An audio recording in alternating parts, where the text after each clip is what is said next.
On today's program, a special episode on civics and the renewed importance of civic education as viewed through the lens of national security. This program, a collaboration between Talking Beats and the Center for Strategic and International Studies, features 3 distinguished guests, 1 returning and 2 newcomers to this show. I'm pleased to introduce them. Elizabeth Rindskopf Parker has a wealth of experience in both the law and national security, having served as general counsel for both the Central Intelligence Agency and the National Security Agency. She serves as a member of the advisory board of the Rise Center on Law and Security at the New York University School of Law. Elizabeth Rindskopf Parker, welcome. Ted McConnell has been involved in political and governmental sectors for more than 40 years, holding positions such as Congressional Affairs Assistant to the U.S. Secretary of Commerce and 1980 Presidential Transition Assistant. He's currently Director of Campaign for the Civic Mission of Schools, a coalition of over 70 national civic learning, education, civic engagement, and business groups working to improve civic education in America's schools. Ted McConnell, welcome. And returning to this show, Suzanne Spaulding, Senior Advisor for Homeland Security and Director of the Defending Democratic Institutions Project at the Center for Strategic and International Studies. Previously, she served as Undersecretary for the Department of Homeland Security, where she led the National Protection and Programs Directorate. Ms. Spaulding has served in both Republican and Democratic administrations on both sides of the aisle in Congress. Welcome back to you. It's thrilling to have you all here. I was thinking how to approach talking to the 3 of you because you have diverse backgrounds, you have diverse careers, but you have a common goal. Elizabeth, you told me I could call you Elizabeth before we started. Could Absolutely. you tell me what is the common goal the 3 of you have? And I called you the Civic Musketeers. It's a name I came up with. You seem to like it. What is this all about? What are you doing here? Well, I think that Suzanne and I, who come at the problem initially from a national security perspective, have come to the conclusion that we have weakened our resilience as a nation by an inattention to civic education over many decades. And while I wouldn't have asked you to go through every step of my lengthy resume, at a 10-year stretch as dean of a law school, I became acutely aware of this problem. And I sometimes offer a little vignette in my national security world. After leaving government, I had an opportunity to get to know, in a multidisciplinary exchange, 2 Russians, and they once said, "We know what your weakness is, it's your diversity."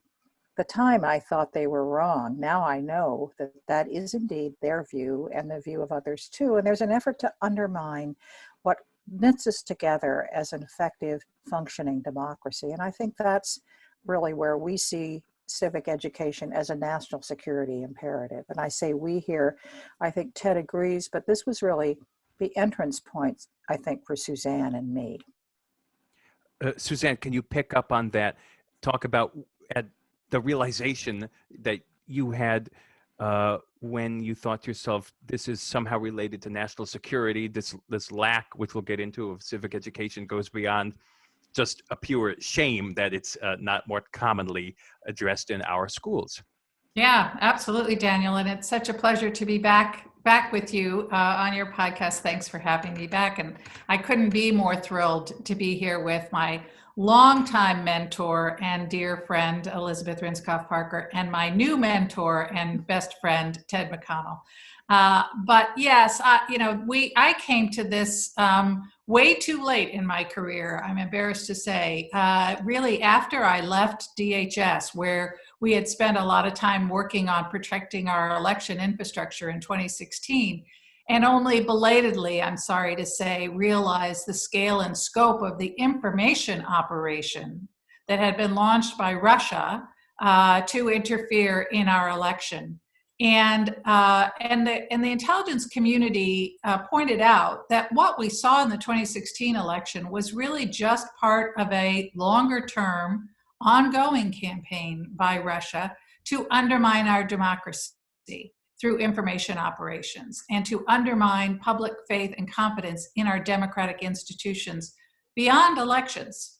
Certainly a big push around our elections and trying to get people to lose faith in the legitimacy of our elections, but also to lose faith in the legitimacy of other institutions. And I spent a lot of time then looking at thinking about where, if I were Putin, where would I go next if I wanted to really undermine democratic institutions?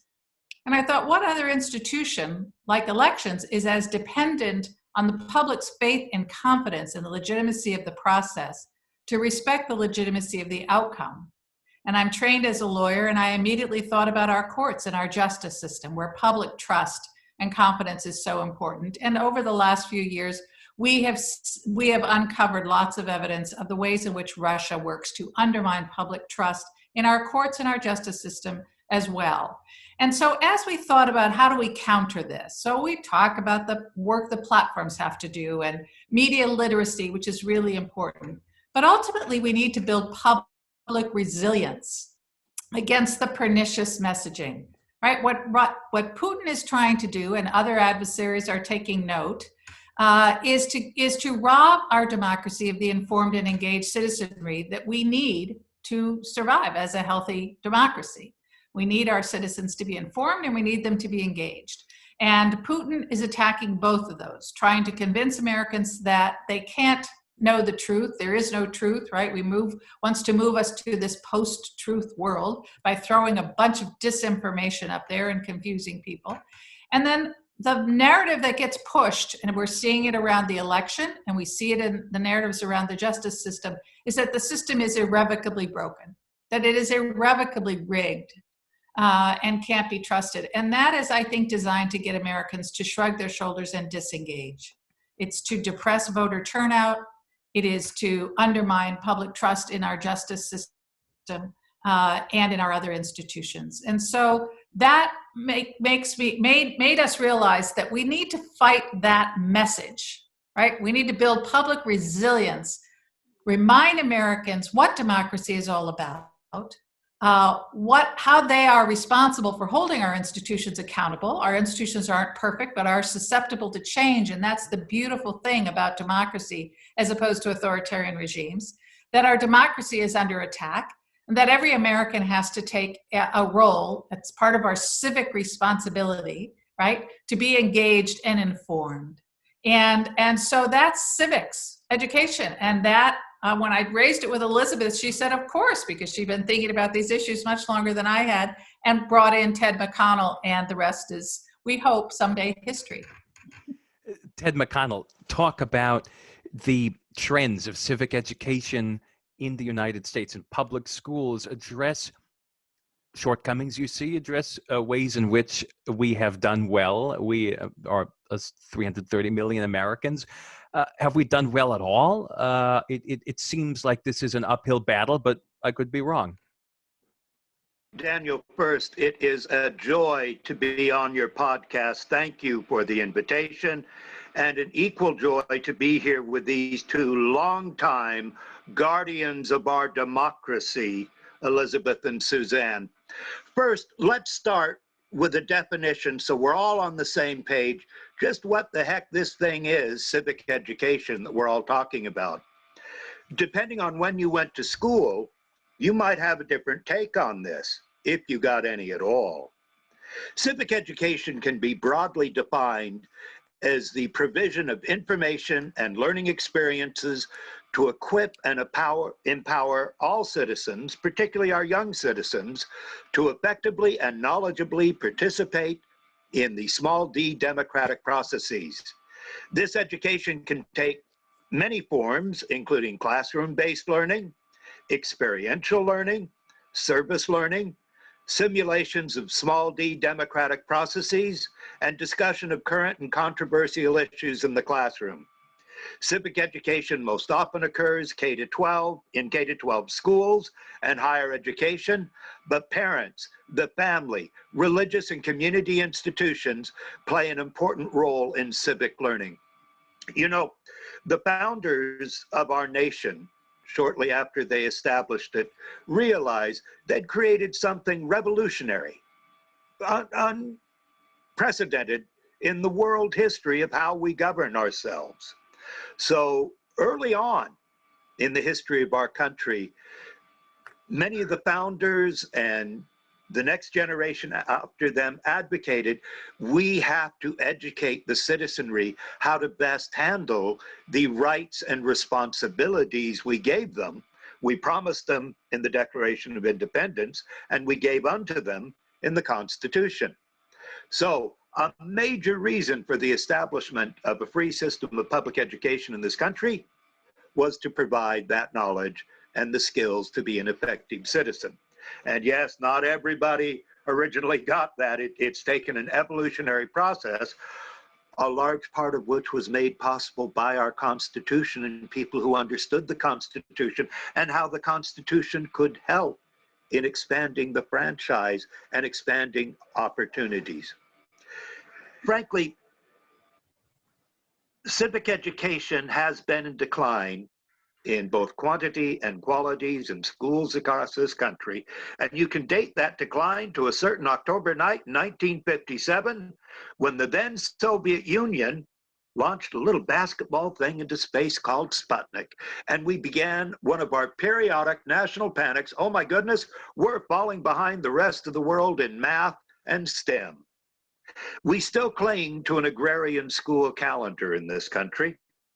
So there are only so many days and so many hours in a school day.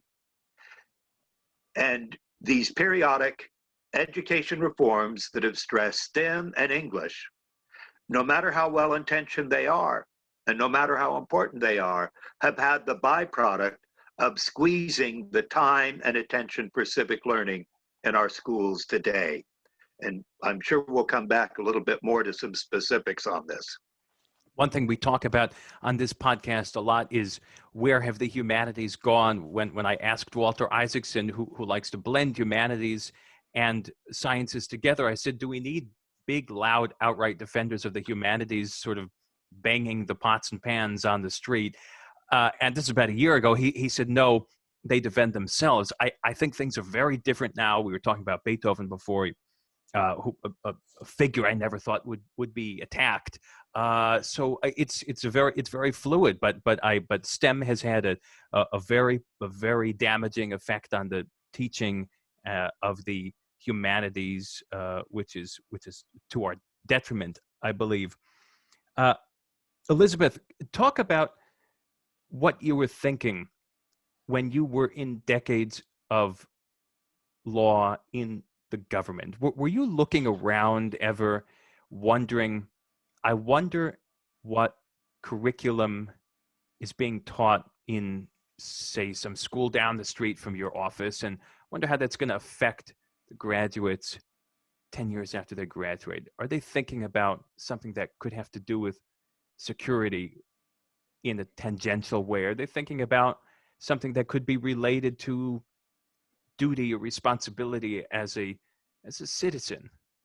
Well, Daniel, I think I had a fairly privileged background and also life experience. And although I began doing civil rights in the Deep South as a litigator, by the time I arrived for 12 years in national security topics, I was then a mother. My daughter was going to a fine school in Washington, D.C. And I remember one of her best teachers was a Yale law student.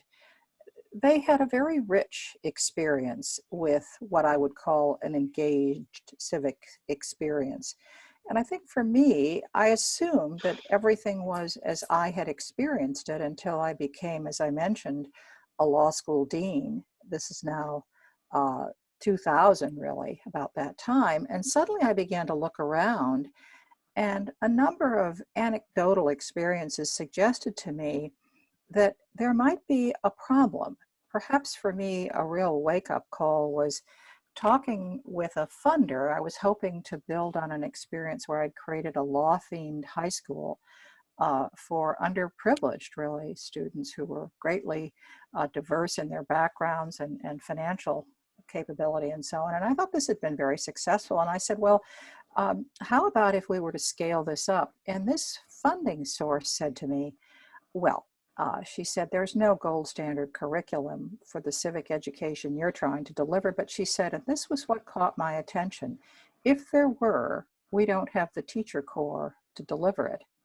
And I was shocked at what that might mean. And gradually I came to understand, Ted really opened my eyes, that we've paid so little attention to civics for so many years that, with the exception of the very top, best supported schools, and that would be oftentimes a private school setting, we do not fund the teachers, we don't train and support them, and they in turn do not learn the kind of civic background and understanding they need to deliver the kind of course content we want.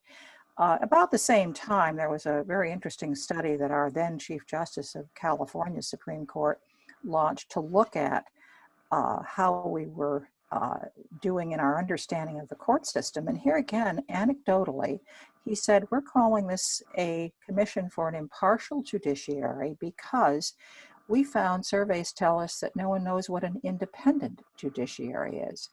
So little tiny seeds of thought, and gradually I began to knit these together, and I began to see that things were not as I had assumed them to be. And indeed, we did have a really serious problem confronting us, not just in California, but across the nation. And of course, Ted has now, what shall we say, informed my instincts and anecdotes with incredible amounts of surveys that again and again prove that my instincts, based on small experiences like this, turned out to be very correct. Ted could fill, I think, our podcast with stunning statistics, but I think perhaps the most troubling are what little confidence, support, and commitment we find students have to democracy as a form of government. They don't understand it, they don't know about it, they don't care about it. And that, of course, feeds right into the threat that Suzanne so beautifully articulated. And so I would say, Daniel, that I just think it's terrific that we've got this podcast that you're supporting, because there's too little conversation and understanding of this. So thank you for having us. And Daniel, I want to pick up, you made a really important point in addition to the terrific answer that Elizabeth gave about the importance of civic education for those who may be considering entering the national security field, right? And that is certainly something that we have thought about. I don't know that we've thought of it in the context of civic education, but certainly in the context of ethics education. And I think they go hand in hand. We have had a number of programs. Elizabeth and I have both been involved with the American Bar Association Standing Committee on Law and National Security. We have big conferences for young national security lawyers and students thinking about it. And one of the things we always talk about is, who is your client as a national security lawyer? And the answer, of course, is not the Secretary of Defense or the head of your individual office. It is the American people and the Constitution. And that's an important aspect of that civic education, is the responsibility of individuals and their role in sustaining our democracy, whether in a national security field or any other. It's a very interesting thing you bring up. I want to go to Ted in a minute to ask a few mechanical questions, but Suzanne, while you're here, the three of you have spoken eloquently on the role of foreign actors, for example, Russia, in undermining faith in our democracy. This is something that Suzanne, you and I talked about a lot, the first appearance you made on this show. What do you think the role of responsibility news organizations have is in all of this? Is there some responsibility that has to be put on the shoulders of big news organizations? Absolutely. All of us have a responsibility, and our mainstream media and our social media platforms, which are increasingly the go-to source for news for so many Americans, have to step up to this responsibility. And I think they're beginning to get it. I really do. My sense is, watching the way most of the media is approaching, for example, this run up to the election, I think they are really trying to be responsible. There's an interesting thing happening right now around a New York Post story that just came out I want where to talk about, just you take a minute to address that and fill us in. It's playing out right now as we're speaking.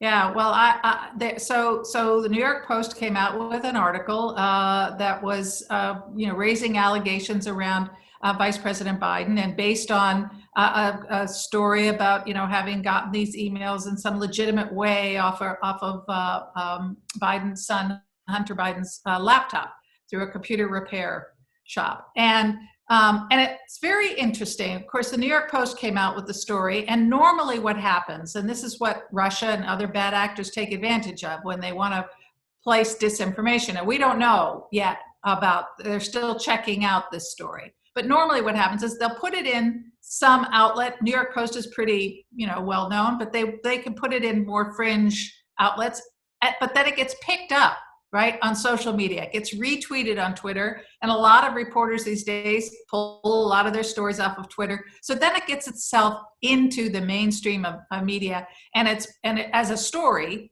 And then much later, perhaps people go back and say, oh, you know what? Actually, I don't think that was particularly accurate, or there were these problems with it. And what's been interesting about this one is a lot of the lessons we are learning don't repeat the disinformation. If you think it's disinformation, and I'm trying to be careful in talking about this article, not to repeat the disinformation as you're trying to, withhold judgment about whether it's accurate or not. A lot of the researchers, so non-governmental parties who are on this right away and looking at the metadata and looking at, how this material is presented and whether it could be in fact what it says. So a lot of skepticism. And I think that's really an important part of this story. The platforms have also taken steps to reduce the virality of this story. They haven't removed it, but they have taken steps while they are checking the veracity of the details of the story to keep it from, this is the Mark Twain quip attributed at least to Mark Twain, right? That lies make their way around the world before the truth can get their pants on. So I think the platforms are trying to sort of give truth a chance to get its pants on before a big story that could impact the election goes viral before it is verified. I want to just comment that someone who is friends from all corners of the political spectrum, I hear more and more people on the left and the right and center disparaging the media. And how do they refer to it? The corrupt media. And these are not people on the right necessarily. These are friends of mine on the left and in the middle. It is a lumping together of all of these outlets that they refer to as the media, as both Bernie Sanders and Trump have calling it the corrupt media. And there are many people who I would never expect to speak in these terms who feel passionately that the media in quotes is rigged and has an agenda. And it always surprises me because I run into people all the time. Just last night, I was on the call with a few musician friends of mine. We were talking about orchestra things, and suddenly there was this elephant in the room: the evil media. It's I don't know what can be done about it, but it seems the reputation is at a low point. Well, Daniel, I think there are lots of reasons for that. But certainly one of the things, again, this is an area where Russia is pouring gasoline on the fire. This is a strong narrative that they are pushing. If you will tune into RT, and I pay attention to a particular program, America's Lawyer, which goes after the justice system, but their constant refrain is, not only has the justice system been completely corrupted in the hands of corrupt corporations and political elite, but so is the media. And that's why you don't hear these stories, and you'll only hear them from us. And that is RT and Sputnik, those Russian propaganda. RT stands for Russia Today. Those Russian propaganda outlets are pushing that narrative very hard, that mainstream media, and this is why you're hearing it from your friends on the left, or I shouldn't say this is why. This is also going to your friends on the left, that mainstream media is in the pocket of corrupt corporations. So again, they pick on weaknesses of our own making. They take a kernel of truth or more than a kernel, and they amplify it to their own means.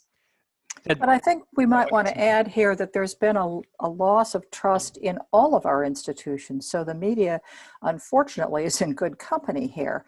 And, you know, it's at one point, trust in Congress dropped to something like 9% recently. It's now, I guess, around 25%. But in many of our institutions, there's a complete lack of confidence and trust. And I think that traces directly to, again, this gap in civic education, a lack of understanding, a lack of kind of the preparation to do the critical thinking that's necessary now more than ever, what with the social media platforms. I think they have a much larger responsibility as well than what they have embraced even now. But this is the kind of thing I think that's got to be addressed and has got to be changed. And we're going to have to do it by reinvigorating our education at very basic levels. Ted, why don't you address sort of part of the groundwork that I was thinking about? It's not just, in my amateur view, it's not just a matter of when do we start teaching civics, how do we approach it, et cetera. How do we make the Federalist Papers seem cool, seem approachable? It's also, how do we prepare the educators themselves? How do we prepare the teachers to have a passion for teaching this subject? It has to come from the teacher. It has to come from the individual in the classroom. How do you convince these people this is worth it? Great question. I'm going to get to it in just a second. But first, a couple of statistics to underline what my friends Suzanne and Elizabeth have just talked about. In a study done 2 years ago, 35% of millennials reported that they were losing faith in basic democracy. 43% said or agreed with the statement that the Constitution of the United States made sense in the 18th century, but is somewhat irrelevant in the 21st century. In a Democracy Project study of 1,400 adults, when asked about the importance of democracy in American society, only 39% of young adults aged 29 and under said it was absolutely important. And yes, this does tie right back into civic education. Largely, the best, most reliable national measure we have on how well our students are attaining, are learning in this area, is the National Assessment of Educational Progress, NAEP and civics tests done every 4 years. In that test, consistently for the past 20 years, students have been able to only display a 23%, 23.5% to be more accurate, proficient score in this area so vitally important to the future of our republic. Matter of fact, in the 8th grade NAEP recently done in 2018, when asked to define the Bill of Rights, only 37% of the kids could define the purpose of the Bill of Rights. Hello, there's a big hint right in the title. Now, to your specific question about teachers, the vast majority of frontline social studies, civics teachers have a passion for the subject. They want to do a good job. They believe in the vital importance of it. It's not their fault that students are not attaining well. The fault lies with policymakers who prioritized a few subjects over all others. For example, at the federal level, the federal government, and of course the most important things in education happen at the state and local level. We have a tradition of local control of education very appropriately in this country. But the federal level has a very important role to play in spurring innovation and equity in learning opportunities. It's at the federal level, the federal government spends $54 per enrolled school child in this country on STEM support, and 5 cents, as opposed to that $54 for STEM, 5 cents on civic education. Every state has state standards in the social studies. The problem is the frontline teachers don't have the time and they're not given the resources to teach the amount of material that's in the standards. In 9 states in this country, you don't have to take civics in order to graduate high school. Isn't that pretty sad for the residents in those 9 states? And depending if you want to be generous or not, in this era of assessment-based education, where if it isn't tested, it isn't taught, isn't trite, it's the reality. If you want to be generous, there are only 13 states in this country that have any meaningful assessment in civic learning. And yes, the teacher preparation requirements in a vast majority of the states are woefully inadequate. You have to have a bachelor's degree and pass a pretty simple little test that isn't even as rigorous as the NAEP test that I mentioned that students have to pass. So the answer is, we've got to beef up policies, either through legislatures, governors, state school boards, and increase resources if we want the civic education our republic needs. Teacher prep. Oh, I'm sorry, Dana. You go, and then I'll remember what I was going to say. You go. I was If just I going to could say. add something after Suzanne, I'd like to too. Then you go next, and I'll go after that. Okay.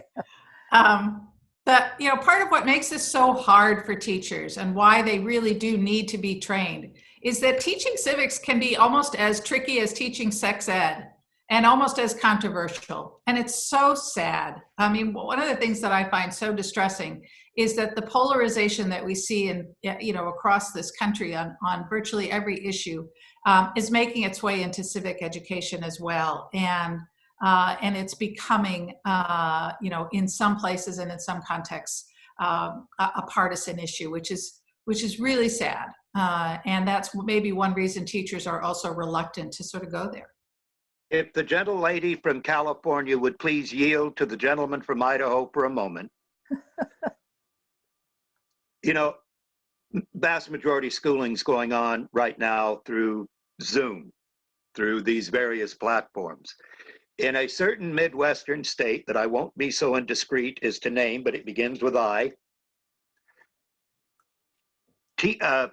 teachers doing the normal activity of teaching about this presidential election, doing guided, respectful classroom discussions of controversial issues, have been hauled into their principal's office because parents happened to wander by and saw the lesson, very appropriate, educationally sound lesson that the teacher was providing. And the parent called the teacher and said, I don't want my kids learning about this election. I don't want my kids learning about these issues.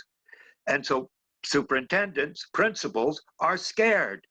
This is such inauthentic behavior and it turns kids off.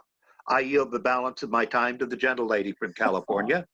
Well, I was going to just point out that one of the things we can thank Ted and his Civics Now coalition for doing is persuading a bipartisan pair of Congress people, Rosa DeLauro and Tom Cole, of introducing the Educating for Democracy Act of 2020. And I would say this is a signal event because it's been a long time coming before we got anybody to stand up and pay the kind of national attention to the problem that's required. Now, Ted would tell you we don't think this act will pass in this busy term, controversial term, but it's there and it's a starting point. And I think, Ted, you deserve to take a bow for this.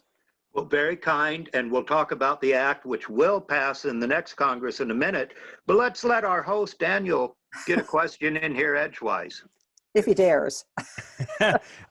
I'm going to dare to make a comment because when Ted was talking about how all of this, in a sense, has to come from the top, from congressional leadership, from mayors, from governors, it reminded me of a conversation I had on this show recently with Adrian Perkins, who's running for the Senate from Louisiana. He's the mayor of Shreveport. He's 34 years old. He went to West Point. He went to Harvard Law. He served in Iraq and Afghanistan. He won the mayorship at age 32 of his hometown of Shreveport. He's an extremely compelling, dynamic figure. And I asked him about the role of arts and the humanities in society. And he said it has to come from life experience of a given leader. He said, look at me, before 9/11, I had planned to go to LSU to study architecture and art. I was an art lover from a kid. He grew up very poor with a single mother in Shreveport. He said art kept me going as a kid, and I wanted to go to LSU for that. Then 9/11 happened. He decided to go to West Point, pursue other things. But he said, the fact is, I place a huge importance on the humanities and on the power of art and on the power of music, because that's something that in my own life I can look back on with a degree of positivity and sureness and say, wow, this really helped mold and in a way save me, meaning him, Mayor Perkins. So what do you do when there are obtuse, culturally ignorant, devoid of curiosity people elevated to positions of power and influence? May I take a stab at that and, of course, turn your question on its head? When people like that are elected to office, if you do view that they are have those attributes you just described, Daniel, you vote them out. But you have to be motivated to vote first, and you have to have a civic disposition to become engaged and possess a civic skill to know how to vote, and civic knowledge to know why it's so important to vote. But back to this notion of partisanship and bipartisanship, civic education is a very nonpartisan, bipartisan issue supported by a majority of the American people. A couple of weeks ago, the very respected Republican pollster, Dr. Frank Luntz, included 2 questions for us on a regular survey he does of likely voters, a well-respected survey. When presented with 7 options on how to strengthen our democracy and to have a meaningful impact on strengthening American identity, and these options included ranked choice voting, more participation in religious activities, less money in politics, easier access to voting. The number 1 thing respondents picked was civic education in our K-12 schools. Matter of fact, it was kind of interesting. Of all of these various solutions, Democrats agreed with the statement about civics, 56%. Republicans agreed with the statement, 56%. Overall total, when you throw in the independents, 57%. Another data point. Phi Delta Kappa annually does a survey of the public's attitude of what's important in public education. Last year, they released their results about a year ago. 92% of respondents said civic education and preparation for citizenship was the most important job of our schools. So there's obviously some reason to be hopeful in all of this. And I think another hopeful sign, something that I would mention, another report that's just come out, the American Academy of Arts and Sciences, talked about the number of people, notwithstanding the dismal statistics on education and civics and the polarization that we've been mentioning, something in the 80% range, both groups said they're hopeful that there can be change. And I think civic education then, done properly, done well, which of course, as you mentioned earlier in a question, Daniel, is going to require professional training for many teachers who haven't been prepared for this, can really make a difference in the divide we're confronting. But I think this divide has major national security implications because, you know, you look at a country, I'll take a really extreme example like Venezuela. What do you think explains that? Well, I would say it's the extraordinary difference in wealth. We're on that same path. So there are many things that really require attention, and attention by our governmental leaders, which then leads us right back to understanding the issues, how to change them, and again, that 4-letter word, vote. If I may ask Suzanne the question, jumping off of that regarding to security, You touched on this before. It's regarding voting and elections. The Cyberspace Solarium Commission mentioned the need for promoting civics and media literacy as a way to strengthen our elections. Can you tell us how the commission came to that conclusion and give us some insights on what the thinking is with that key recommendation? Yeah, thank you, Daniel. The Cyberspace Solarium Commission, which was set up by Congress to make some recommendations on an overarching strategy for strengthening our position in cyberspace and to come up with a strategy for improving our cybersecurity. And of course, we had to address the issues around elections. And so we make some recommendations with regard to strengthening the sort of traditional concepts of cybersecurity, but including providing more resources to state and local election officials, which are desperately needed from the federal coffers, if you will, but also recognizing that cognitive security, as a lot of people refer to it, is also critically important for the integrity of our elections, and combating information operations, as I said, to get Americans to disengage, to not know where the truth is, and certainly efforts that are designed to undermine a particular candidate in favor of another. Those are things that we need to work to counter. And one of the ways that we do that is by improving media literacy, creating the kind of skepticism that we talked about with this, we see reflected in the treatment of this most recent New York Post story, but also building that public resilience. And I like the hopeful tone that the conversation is taking here. And I think, the other sign of hope, despite the dismal statistics and everything that Elizabeth and Ted have talked about, I think the fact that the vast majority of Americans, for example, are wearing masks is an indication of civic responsibility. They may not think of it exactly in those terms, but it is an indication that, Americans, for the most part, want to do what's right, not just for themselves, but their family, their community, and the country. And so a big part of this civic education, it's not about boosterism for our country and to say that we do everything great and we're perfect and aren't we wonderful. Quite different. It is to say democracy is wonderful because it can change, because individuals have an important role to play, can make a difference, just like wearing a mask can make a difference. That you can, if you are unhappy with the racial injustice, march in the streets, you can make a difference. That's a wonderful aspect of our democracy, right? And learn how to be effective agents of change. So I do think that there are important signs of hope, but I think as we come out of this divisive election and as we begin to emerge from the isolation of the pandemic, we do need a new focus on civic renewal. We need to really pay attention to rebuilding our sense of community, rediscovering our shared fundamental values, and our sense of civic responsibility.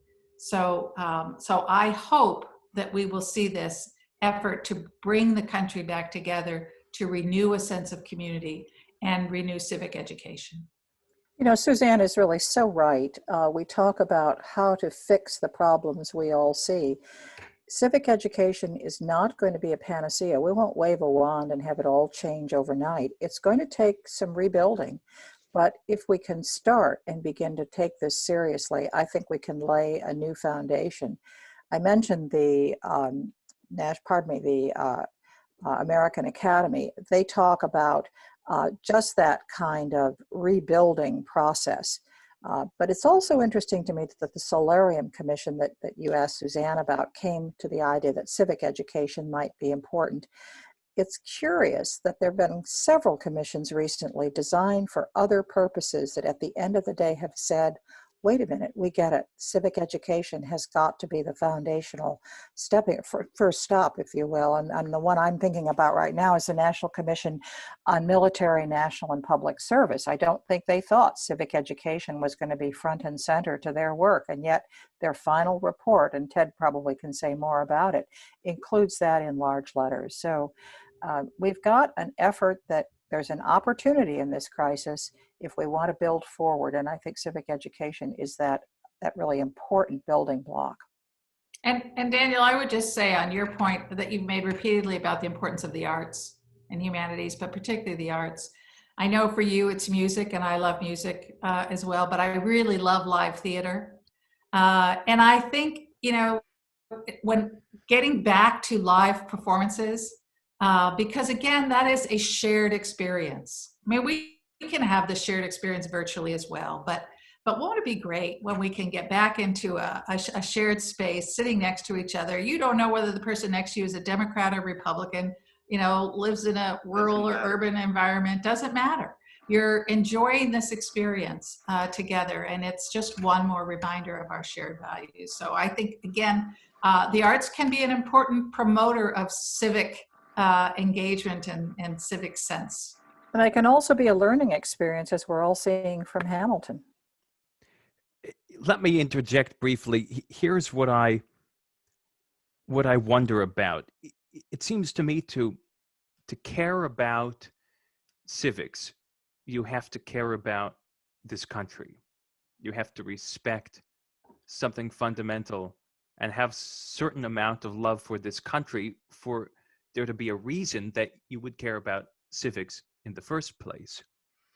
And it seems that there is a lot of beating down of, trying to phrase it, of the flaws, a lot of emphasis of the deep flaws of this country, so much to the point that it seems difficult to make the argument at the same time, because many educational institutions are placing such an enormous emphasis in response to happenings of the spring, summer, and fall 2020, an enormous emphasis on the flaws and the original sin, or take it out of quotes, original sin of this country, that it seems difficult to also impart the message that at the same time, this is a wonderful place that you have to respect and learn about and care about.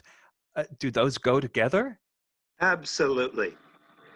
Isn't protest, isn't pointing out that we haven't reached that more perfect union yet, in and of itself, an act of patriotism and love of country.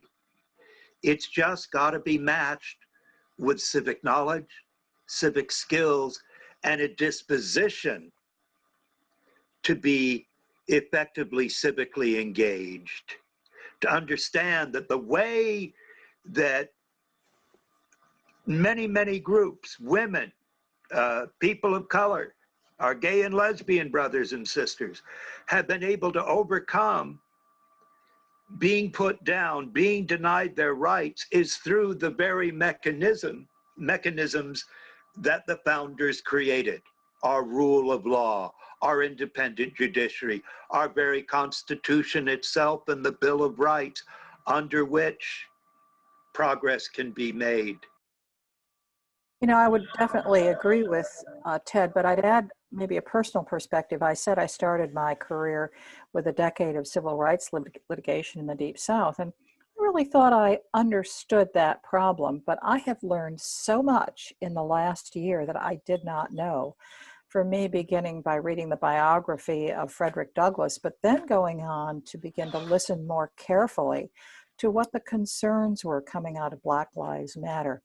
I would say that to make this kind of a simple construct, one of the things that our democracy rests on is an ability to put the body politic ahead of your own personal interests, not always to put yourself first.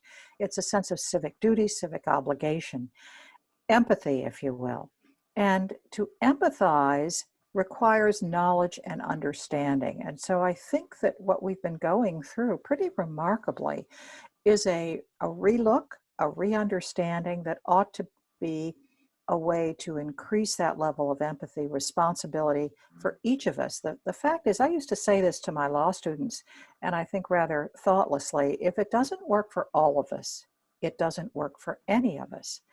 And I really believed that then, I believe it now, but now I understand how, in fact, it hasn't always worked for all of us, and we need to understand that and work through those kinds of issues. It requires knowledge and understanding as a starting proposition. It's a really important point that Elizabeth is making, that sometimes it's thought that there are certain, underserved communities in this country who need civic education. And of course, what Elizabeth is pointing out is that all of us need civic education.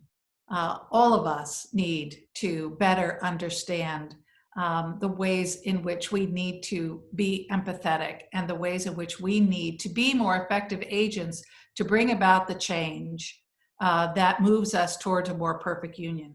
That we all need to think of ourselves as founding fathers and mothers of this nation, because this nation continues to be found, continues to get lost, if you will, and continues to need to be found. And all of us have a role to play in that.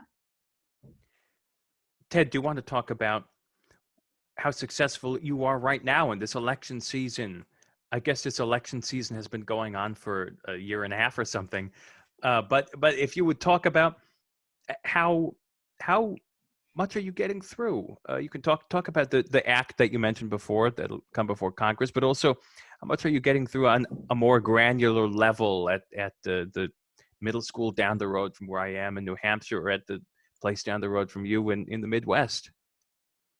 Daniel, thank you. I'm going to answer, but not in the context of this presidential election or any election. I'm a recovering politician. I've reached the 12th step.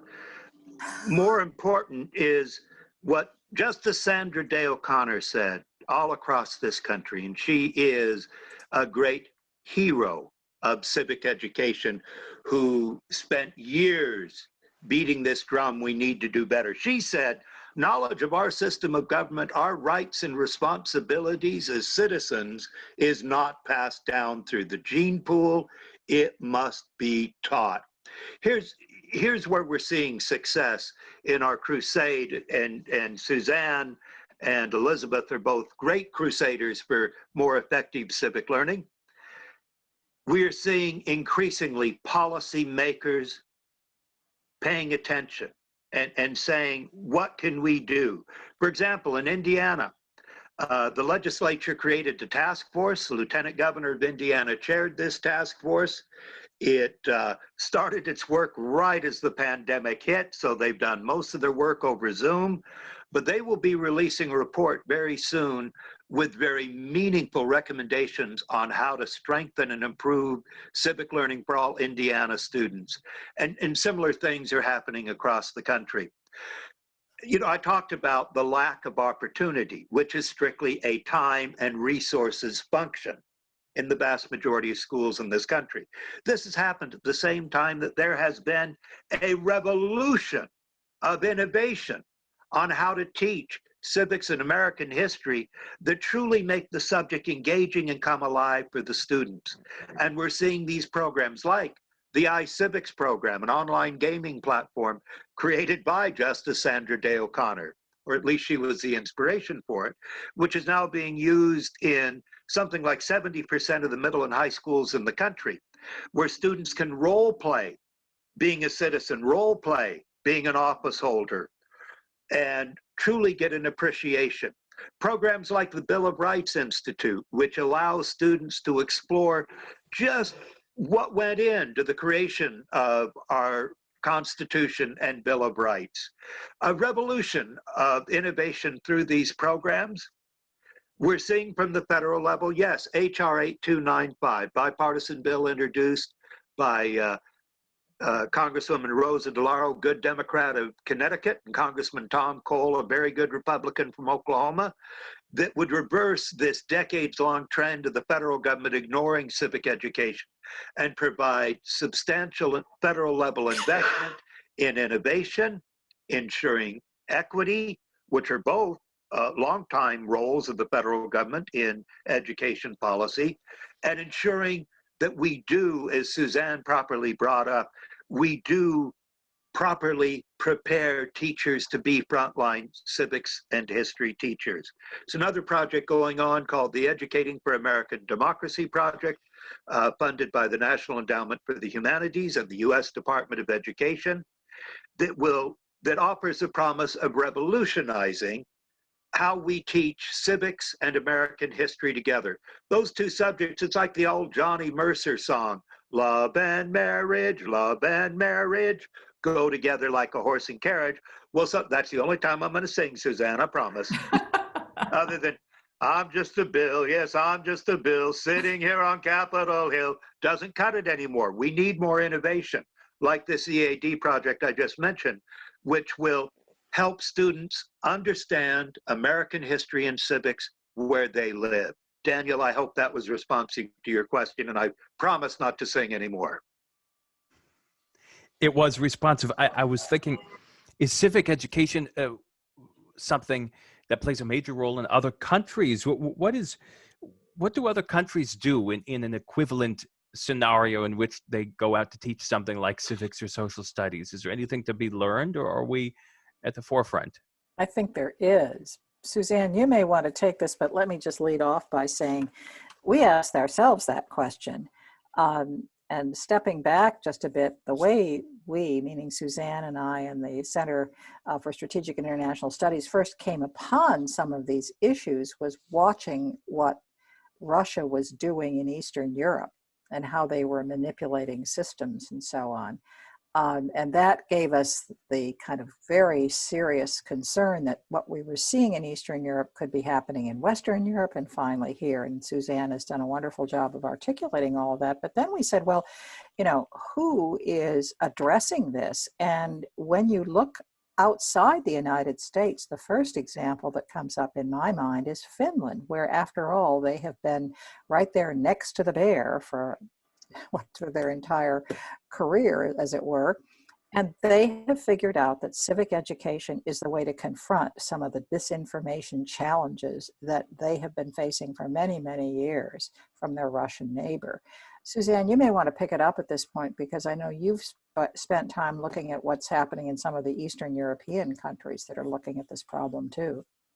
Well, it's always valuable to look at what other countries are doing. Elizabeth is right about Finland, Sweden. Those are relatively small and homogeneous populations. And so there's only so much that we can imitate from what they're doing, but interesting lessons nonetheless. Eastern Europe has been challenged, and Eastern Europe is a reminder of how important it is to have leadership at the top that supports what you're doing. So countries like Georgia and Estonia and Hungary that got off to an early start in particularly around attacks from Russia, information attacks. In countries like Hungary, where there's been a backsliding of the democracy, and we've seen the attacks on the judiciary there, et cetera. The efforts around countering disinformation have similarly floundered. So it is a real challenge. Daniel, you made this point earlier in our conversation that, if you don't have leaders who really get it, that it becomes so much more difficult. We have the advantage, really, of having a federalist system. And while it's frustrating and it makes the work of somebody like Ted McConnell that much harder, because you've got, the 50 states and the territories that you've got to go each one. But it does give us an opportunity. It gives us another place to go if the federal government is really dropping the ball and not the place to look to for leadership in these areas. And as our dear friend Danielle Allen, who you should really have on your show sometime, Daniel, yes. would talks very eloquently about some of the lessons we need to be reminded about in terms of the strength of our federalist system and the ability for innovation within the states, et cetera. The other point I'd like to make, Daniel, is with respect to your friends who are, and your point about how people get so down on this country, so aware of the many, many flaws within our country. I think a big part of the low survey results on democracy and support for democracy, particularly among young people, is that it has become synonymous with unbridled capitalism. And Elizabeth mentioned the economic disparity as being a really important issue here. And I think that's, again, part of what we need to do is we need to, help people understand that the economic disparity and the flaws of capitalism are not inherent characteristics of a strong democracy. And that, again, in fact, that our democracy gives us the tools and the opportunity to bring about a better nation, to make changes, to reduce economic disparity. That it's not inevitable. Suzanne is right where I wanted to take the conversation, so she's given me a little bit of an introduction, if I could. I think one of the lessons we learned from what happened in the emerging democracies in Eastern Europe is that they equated simply voting without the underpinnings necessary in a civil society to democracy. And of course, what happened was they unwittingly voted in a kleptocracy in many cases. And you say, well, that couldn't happen here. But then you look at the statistics and you say there's reason to worry. Again, I refer to the American Academy report from this spring, but from 1993 to 2017, the average real family income, they report to us, of the bottom 99% of the US population grew 15.5%, while the incomes of the top 1% of American families grew by 95.5%. And I think that is, once again, powerful evidence that we've got to begin to think about this democracy as something we all have a stake in. We cannot look at it as an opportunity to grab what's best for us. And if I might, I would end with just a little story of my father-in-law, now deceased, who was the CEO of a Fortune 500 company and a Republican from his birth. As you might gather, I might not always have been. He once said, when I was the CEO, the difference between what I made and the man on the floor was not what it is now. He said, now it's 400% difference. He said, that's wrong. We can't live that way. So I think, that story is almost worth telling for another reason, and that is that this is a bipartisan issue. It's not one that talks about, are you a Democrat? Are you a Republican? This country has been wonderful to all of us in the past. It should be wonderful to many of us. It should be wonderful to all of us going forward. And this is a divide that we've got to address, I think. A big amen to what Elizabeth just said. And Daniel, if I can just interject very quickly, where my eyes got opened up, the civic education was a national security imperative, is a couple years ago, Senator Ben Cardin of Maryland, who at that time was the minority ranking member on the Senate Foreign Affairs Committee, commissioned a report that showed, and this is in response to the allegations of Russian interference, more than allegations, in 2016, that showed the Baltic countries, Lithuania, Estonia, Latvia, who had been dealing, as Suzanne pointed out, or Elizabeth did, about Finland being next to the bear, they're practically in the bear's paw, and pointed out how those countries have built societal resilience against interference attempts through civic education and media literacy. It is a national security imperative. It does seem to me that a lot of the doubts many people have when they look at the whole system stem from the Citizens United decision, when suddenly infinite amounts of money from who knows where could be put into the political system. It goes back to what Suzanne was talking about before, which was basically the limits or lack of limits of capitalism and you look at the billions of dollars, I remember well the book Dark Money by Jane Mayer.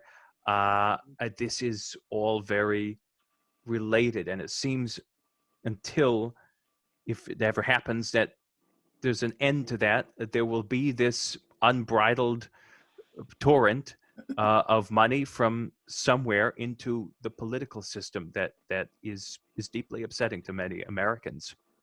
I found it interesting that in the current confirmation hearing for Judge Barrett, I believe it was yesterday, might have been this morning, Senator Lindsey Graham, chairman of the committee, said for the first time, and of course he was a big supporter of Citizens United and of Senator Mitch McConnell's efforts to ensure money is free speech. Lindsey Graham said for the first time he really wanted to look into this whole issue of where the money's coming from and limiting the money. Now, this may be because his Democratic opponent, Mr. Harrison, has raised something on the order of near $80 million, while Senator Graham has raised roughly $50 million, both amounts of which are obscene.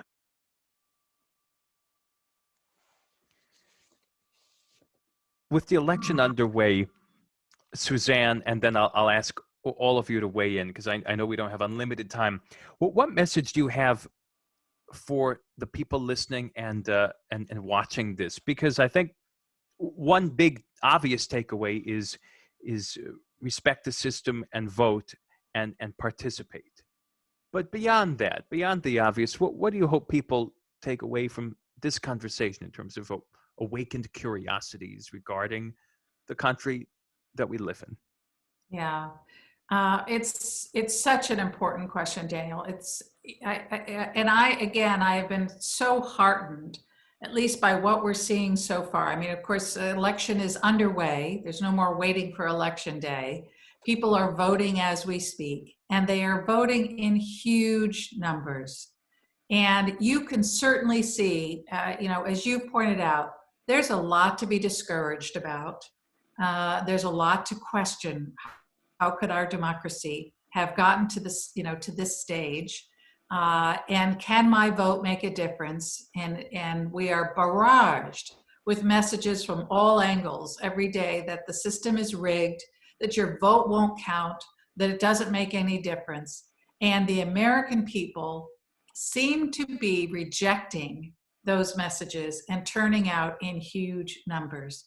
And I think it is the basis upon which we have such hope and that we want to build with this push for empowering individuals through civic education, because they deserve to be empowered, because they are not giving up.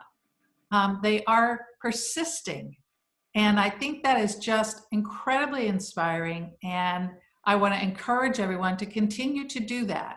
This, we heard from 4 current, this administration, national security officials, director of the FBI, director of NSA and Cybercom, the head of cybersecurity and infrastructure security for DHS, and our top counterintelligence official, all of whom said they are working day and night to protect the security and integrity of our elections, and they have confidence that the votes will be counted as cast.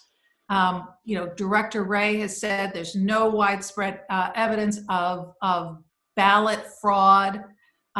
So I think it's really important for Americans to have confidence. My successor at DHS said, my confidence in the security of your vote has never been higher. I think Americans need to go and vote with confidence, and then they need to continue the work, regardless of how the election comes out. There's a lot of work to be done, and we need to roll up our sleeves and get to work. Elizabeth? Well, I think that, again, I guess I would refer to the American Academy report. There are some issues that may indeed be so large that we can't make an immediate change. Citizens United might be an example.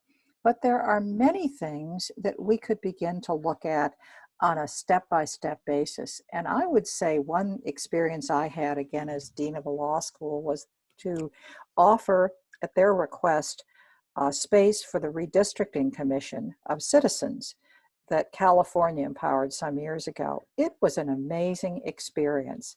It happened during the summer. We gave them one of our largest classrooms, and I watched them redraw these districts. It was an amazing thing.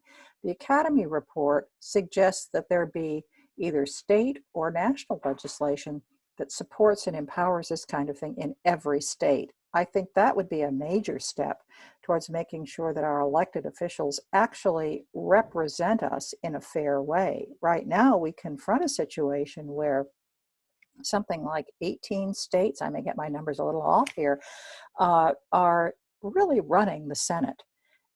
Very small in terms of population. Well, we want to always protect minority rights, but we don't want to put ourselves in a situation where vast parts of the population are disenfranchised, where their votes are reduced. And so I think informing ourselves about these issues, some of them are, as I say, large, big constitutional change is a huge project, not something we expect overnight. But there are others that can happen with much less time and energy. The very fact that something like 15% or less ever attend a local town meeting or anything that may deal with their immediate interaction, I mean, these are, again, steps people can take. And I think simply informing ourselves, making sure that we take advantage of the news media that we still have that are open-minded, fair, and balanced, and that we not be persuaded that everything is rigged. Everything is not rigged, but we have to be mindful and thoughtful about the differences and the sources on which information is based and relies. Ted, if you will answer whatever you were going to say, but put a finer point on the responsibility of universities, because we've talked about K-12. Do universities and college have a responsibility in this too? What should they be doing? What do you tell a college junior who walks into a civics class? How do you address it? The college junior who walks into a civics class on a college campus, where are you? You're not on a college campus. They don't exist anymore in the vast majority of institutions. What I say to higher education, you've got to do remedial civic education for a time because the kids aren't getting it K to 12. You're training kids to be cellists, or you're training kids to be scientists. You're training kids for a variety of jobs. The one thing they're all going to have in common is they're going to be citizens of this great republic who need to have civic knowledge, civic skills, and a disposition to participate. The other thing I say to higher education is don't wait for the policymakers to tell you you've got to beef up teacher pre-service education in this area. Take the bull by the horns, model what Dean Diana Hess at the University of Wisconsin-Madison has done, and increase opportunities to learn for pre-service teachers in civics and American history.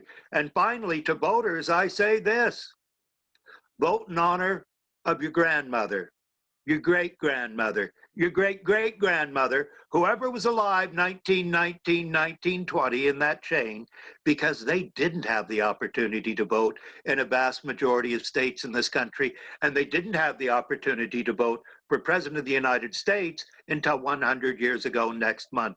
Vote in honor of them and in honor of all those brave women, joined by some brave men, who used the Constitution, who used the Bill of Rights, who were civically informed and engaged and brought about the 19th Amendment that allowed women to vote.